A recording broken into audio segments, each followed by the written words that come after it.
been trying to get it together for years, it probably feels like the missing piece must be more control, more discipline, stricter rules, less flexibility, and definitely no cookies. But what if it was the opposite? What if the reason you haven't found lasting success isn't because you lack control? It's because you've been gripping it so tightly that you haven't been able to actually see what's driving your behavior. Hey, I'm Julia. I'm a personal trainer and wellness studio owner, and welcome to my channel where I break down exactly how I lost 30 pounds after years of starting over and how you can do the same. Because yes, fat loss is the goal, but I want you to think about this version of success, not just as I lost a few pounds, let's hope I can keep it going before the next failure, but as the one where you actually feel free and control and able to keep it going with ease.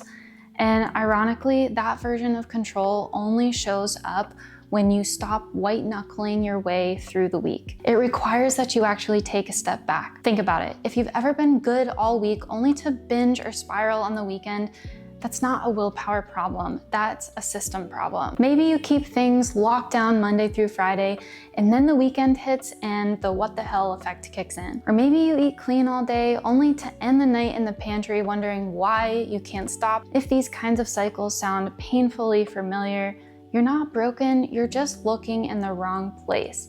This isn't about buckling down harder, it's about understanding what's actually driving your inconsistency and finally addressing it all at the root. And what if the problem isn't that you haven't held on tight enough, but that you've been gripping too hard for too long? Most of us stay in what I call fixer mode. We zero in on the behavior itself.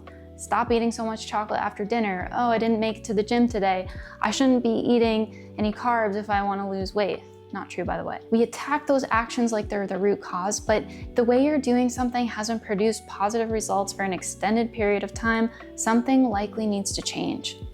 And that change is a shift in focus from fixer to observer, from pushing harder to seeking more clarity and dropping the self-judgment just for a bit.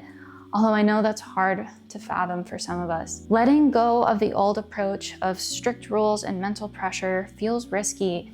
Even though we know staying stuck in our usual patterns hasn't worked, we cling to them because they feel familiar. Safe even, because as humans, we cling to the familiar. So here's another way to look at it.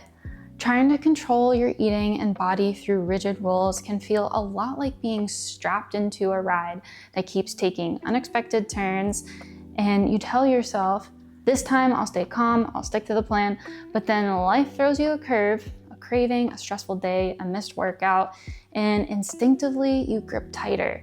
You grip through the restriction, through the guilt, through doubling down on rules that didn't work the first time. Letting go a little of the rigidity gives you space to breathe, to observe, and actually respond with a new strategy after taking a look at the root cause instead of reacting.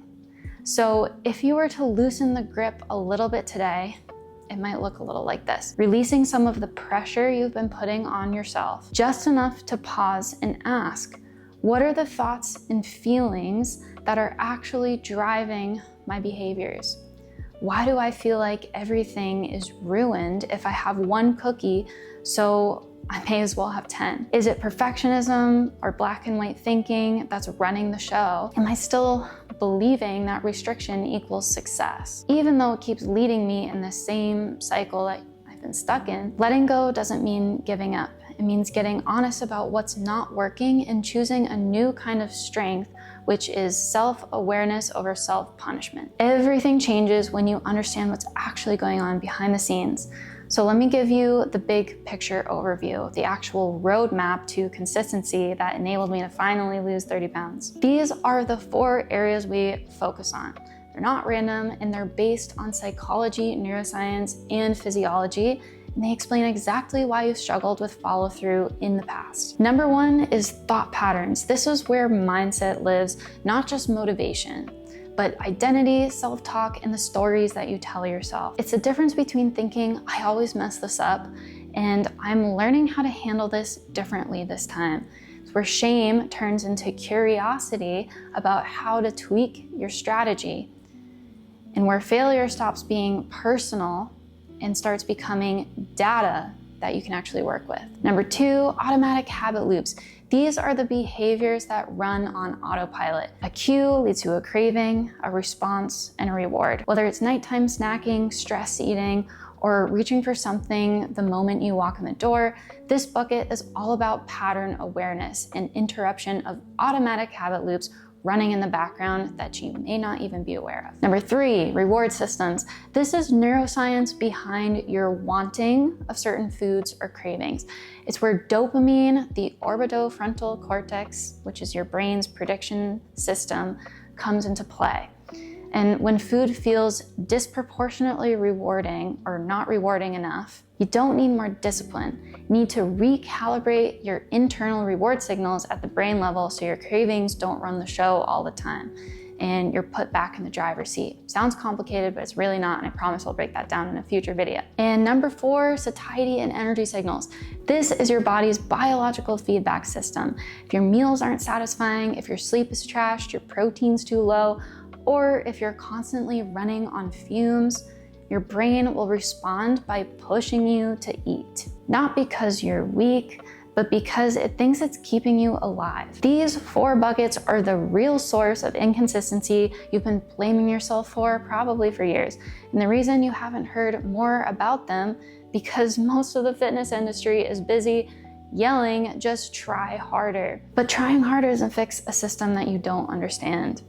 You don't need more hacks or rules. You need to know what's really going on underneath the surface so you can stop thinking that you're the problem and start building real sustainable momentum in the direction that you want. There are entire fields of science dedicated to this stuff, but my goal is to translate it in a way that fills in the pieces that you've been missing so you can actually apply it and finally feel like you're making progress that sticks. Because you can do this. You're not broken, you've just never been shown the full picture before.